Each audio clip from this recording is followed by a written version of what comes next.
روز پیشین خانومی با تاب و تب، منتظر بنشسته دیدم در مطب. نوبت او شد به وقت انتظار، پیش دکتر رفت با احوال زار.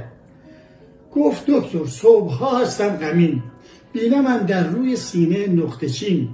خال و خط و نقطه و لک سیاه، پر بود در زیر و روی سینه ها.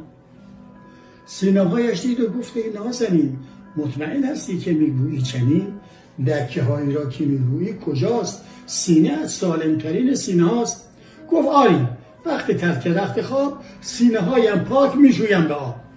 خنده ای زد دکتر و گفت ای عزیز، بی خودی غم در دل پاکت مریز. حال برگو شغل و کار همسرت چیست، تا بینم چه آید بر سرت.